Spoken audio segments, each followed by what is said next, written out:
Hey hey hey, selamat datang di podcast paling gokil yang bakal ngeracik sejarah jadi obrolan seru dan anti ngantuk. Oke, sebelum kita mulai menyelami topik pembahasan hari ini, bayangin dulu sebentar. Kita lagi ada di Eropa, kira-kira di abad ke-18, masa transisi dari zaman abad pertengahan yang dikenal penuh kegelapan ke abad pencerahan yang mulai terang benderang oleh akal dan penalaran. Di masa ini, orang-orang mulai berpikir, kok kita nurut aja ya sama dogma atau ajaran yang udah ada? Emangnya nggak boleh mikir sendiri? Orang-orang nggak lagi menelan mentah-mentah informasi. Mereka mulai berpikir kritis, mempertanyakan alam semesta dan kehidupan, dan juga sistem politik. Manusia mulai percaya kalau dunia ini nggak cuma bisa dijelaskan lewat keajaiban atau takdir, tapi juga lewat hukum alam yang bisa dipahami pakai akal. Hari ini kita bakal nyemplung ke salah satu momen paling chaotic sekaligus penting dalam sejarah dunia, yaitu Revolusi Prancis. Bukan sekedar cerita tentang rakyat dan raja, tapi kisah bagaimana kemarahan bisa meledak jadi perubahan besar. Bayangin aja, rakyat kelaparan, harga roti naik, ratu pesta pora, dan boom, penjara diserbu. Kayak sinetron? Well, ini realita, ini sejarah. Dan serunya, meskipun kejadian ini ratusan tahun lalu, vibe-nya tuh masih relatable sama zaman sekarang. Mulai dari krisis ekonomi sampai keresahan masyarakat atas kebijakan yang timpang. Di banyak negara termasuk Indonesia, suara rakyat masih harus diperjuangkan. So, siapin headset, duduk santai, dan kopi kalau perlu. Karena kita bakal putar waktu ke abad 18, masa di mana rakyat bilang enough is enough. Revolusi Prancis tuh ibarat tombol reset paksa buat negara yang udah crash total, kayak komputer ngehang terus kita tekan Ctrl plus Alt plus Del. Tapi sebenarnya, apa sih revolusi itu? Secara etimologis, kata revolusi berasal dari bahasa Latin revolvere yang artinya jungkir balik. Dalam bahasa Inggris, revolution berarti perubahan yang cepat dan mendasar. Jadi bukan cuma demo doang, revolusi itu semacam kejadian besar yang bikin dunia lama kejungkir balik dan diganti sama dunia baru yang lebih adil dan lebih rasional. Nah, revolusi Prancis sendiri adalah gerakan sosial politik masif yang tujuannya jelas, yaitu menumbangkan sistem monarki absolut yang saat itu dipegang oleh Raja Louis ke-16 dan mengganti bentuk negara dari kerajaan jadi republik. Waktu itu kekuasaan Raja Louis ke-16 nyaris tak terbatas. Bayangin, dia tuh kayak admin super user tapi tanpa moderator. Pajak dia yang atur, hukum dia yang tentuin, hidup rakyat bisa dia putuskan kapan saja. Sementara rakyat, harga bahan pokok melonjak, pajak makin mencekik, tapi di sisi lain, Istana Versailles tetap pesta pura tiap malam. Lampu kristal menyala, orkestra bermain, sementara di luar, rakyat antri makan dengan perut kosong. Mulai muncul pertanyaan di kepala rakyat. Kita ini hidup buat apa sih? Cuma buat kerja, bayar pajak, dan cuma diem. Dan disitulah masuk pemikir-pemikir keren yang mulai ngegagas suara nurani. Kayak Voltaire yang berani ngomongin soal kebebasan berpikir dan ngebongkar kebobrokan kekuasaan. Terus ada Jean-Jacques Rousseau yang bilang, hey, kekuasaan itu bukan warisan, harus datang dari rakyat, harus ada kontrak sosial. Ide-ide itu bukan cuma omongan di kafe, mereka nyulut api semangat. Semangat bahwa rakyat bukan cuma penonton, tapi pemilik panggung. Dan akhirnya, revolusi ini bukan cuma soal siapa yang duduk di tahta, tapi soal hak hidup, martabat manusia, dan masa depan bersama. Oke, sekarang kita masuk ke akar masalahnya atau bisa dibilang biang kerok kenapa revolusi Prancis bisa meledak kayak petasan tahun baru. Waktu itu, sistem sosial di Prancis dibagi jadi 3 golongan besar atau yang dikenal sebagai three estates. Yang pertama, first estate, kaum gereja alias klerus. Yang kedua, second estate, bangsawan dan keluarga kerajaan. Dan yang ketiga, third estate, rakyat biasa mulai dari petani, buruh, sampai pedagang borjuis. Dan yang bikin kesel, 2 golongan atas itu hidupnya auto sultan. Bebas pajak, punya tanah luas, bisa pesta 7 hari seminggu. Sementara third estate, mereka kerja keras dari pagi sampai malam, bayar pajak tinggi, tapi nggak dikasih hak buat ngomong di forum negara. Makanya muncul pertanyaan yang makin nyaring. Kita ini warga negara atau sapi perah? Kondisi kayak gini mirip banget ya sama ketimpangan hari ini. Banyak kelompok masyarakat di Indonesia masih berjuang untuk diakui suaranya, apalagi di ranah kebijakan publik. Dan hal ini makin parah karena raja berkuasa absolut total. Raja Louis ke-16 bisa ngeluarin aturan semaunya, termasuk naikin pajak atau masukin orang ke penjara tanpa alasan. Penjara Bastille waktu itu jadi simbol ketidakadilan raja, kayak tempat buangan buat siapapun yang bikin gak nyaman kerajaan. Di tengah situasi yang mencekik itu, muncullah secercah harapan dalam bentuk ide-ide pencerahan. Zaman itu disebut abad pencerahan dan ibaratnya kayak update software buat cara berpikir manusia. Orang-orang mulai berpikir, masa sih kekuasaan cuma boleh dipegang satu orang? Emang kita nggak bisa ya milih sendiri cara hidup kita? Dan disitulah nama-nama kayak Montesquieu muncul yang ngenalin konsep trias politika kekuasaan sebaiknya dibagi 3, legislatif, eksekutif, dan yudikatif. Terus ada Voltaire yang ngedobrak isu sensitif. Agama dan negara tuh harus dipisah, biar kekuasaan nggak disalahgunakan atas nama Tuhan. Dan yang nggak kalah penting ada Jean-Jacques Rousseau yang bikin gebrakan lewat bukunya The Social Contract. Dan dia bilang, kekuasaan bukan dari atas tapi harus dari bawah. Dari rakyat harus ada kontrak sosial yang adil.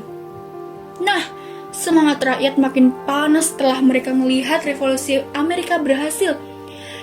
Amerika yang dulunya dijajah Inggris akhirnya merdeka. Dan tahu nggak? Prancis ikut bantu Amerika waktu itu ngirim pasukan di bawah komando Jenderal Lafayette. Lafayette ini bukan jenderal sembarangan. Setelah bantu Amerika ngelawan Inggris, dia pulang ke Prancis dengan pikiran yang tercerahkan. Dia bilang, kalau Amerika bisa dapetin kemerdekaan dan hak asasi manusia, kenapa Prancis enggak? Akhirnya Lafayette jadi salah satu tokoh yang ngebakar semangat rakyat Prancis dengan ide-ide kebebasan dan kesetaraan. Dia bukan cuma bawa tentara, tapi juga bawa roh revolusi. Dan di titik ini, bola salju revolusi mulai menggelinding. Rakyat bukan cuma marah, mereka punya ide, punya tujuan, dan punya alasan buat bangkit. Sekarang kita bahas pemicu utamanya. Kalau tadi soal sistem sosial dan pemikiran, sekarang kita masuk ke titik didih yang bikin rakyat benar-benar meledak, yaitu krisis ekonomi. Bayangin hidup di Prancis tahun 1780-an. Harga kebutuhan pokok naik drastis, terutama roti yang jadi makanan sehari-hari rakyat.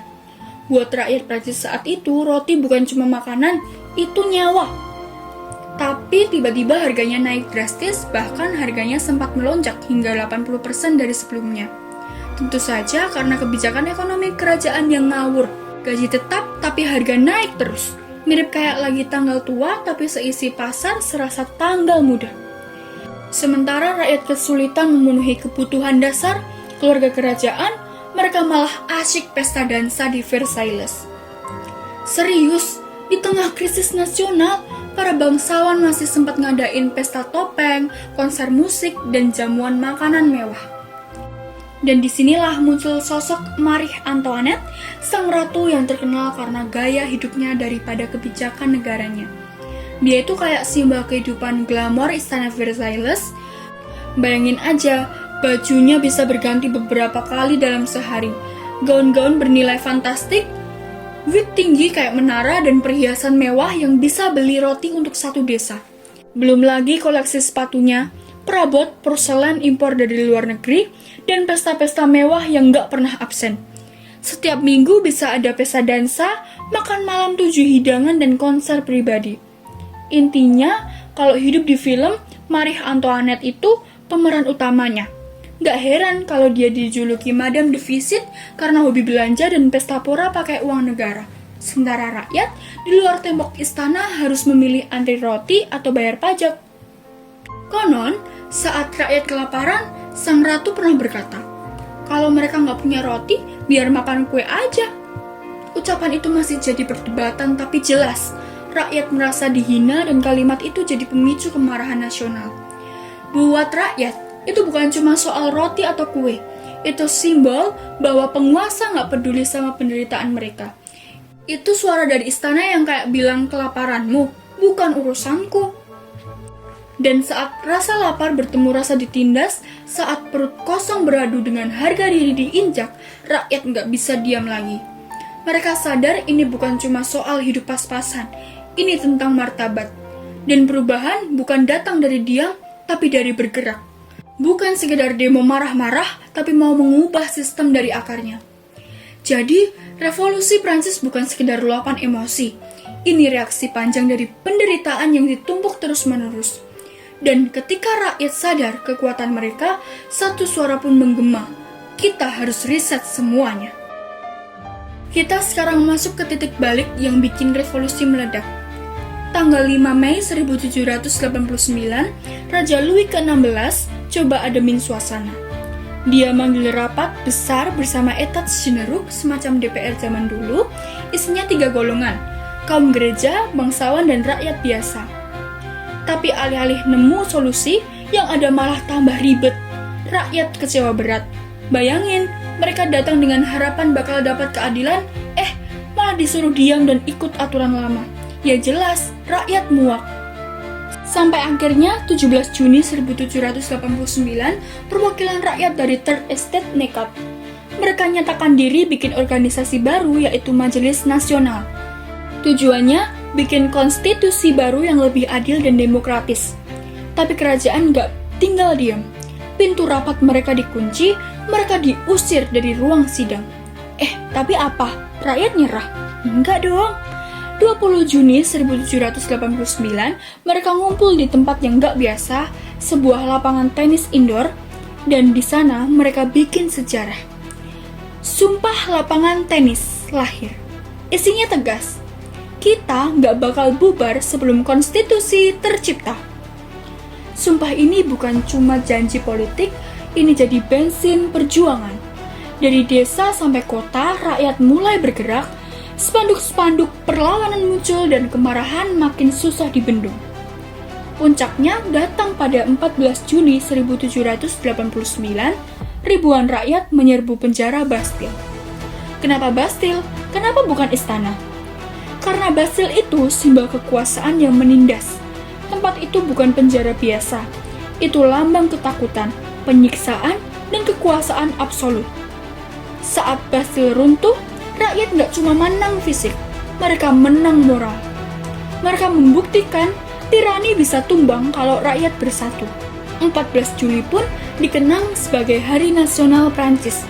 Bukan karena pesta, tapi karena keberanian rakyat. Tapi tunggu dulu, jangan kira revolusi langsung bikin semuanya damai. Justru setelah itu, Prancis kayak naik roller coaster. Ada masa kebebasan, tapi juga masa kekacauan. Ada ide-ide besar, tapi juga pertumpahan darah. Sampai akhirnya muncullah satu tokoh militer yang naik daun, yaitu Napoleon Bonaparte.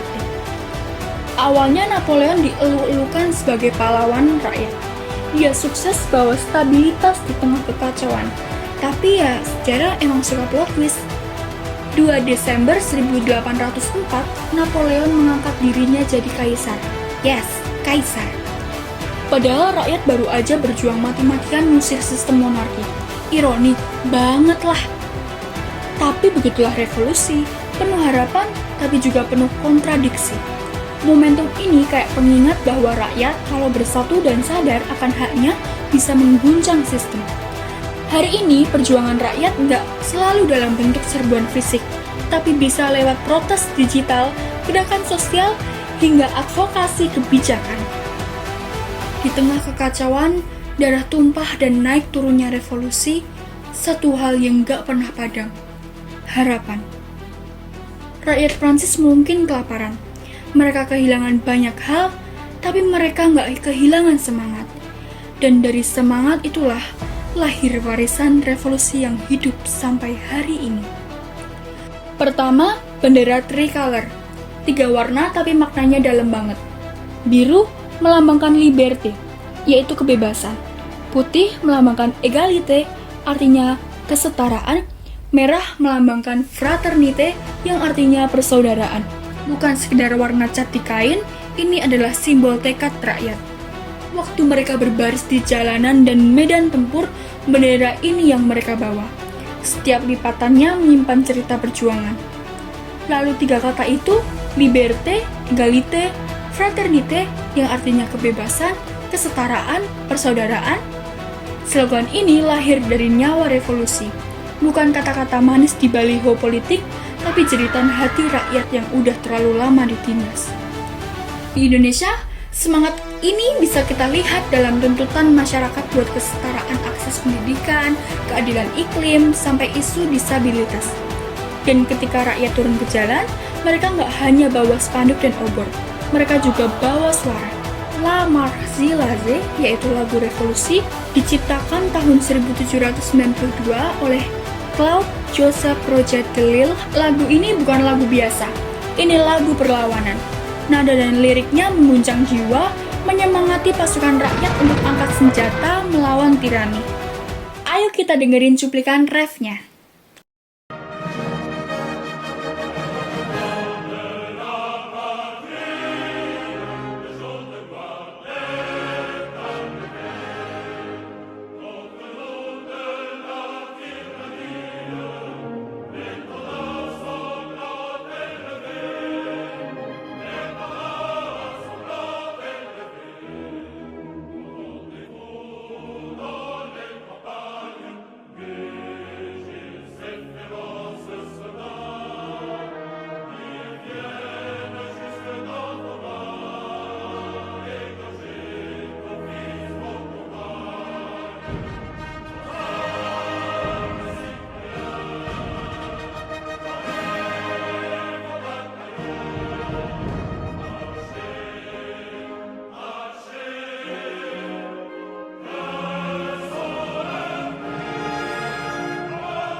Merinding gak?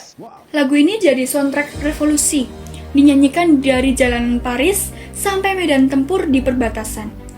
Dan sampai sekarang tetap jadi lagu kebangsaan Prancis. Sebuah pengingat bahwa revolusi bukan sekedar masa lalu, tapi nafas dari kebebasan yang harus diperjuangkan.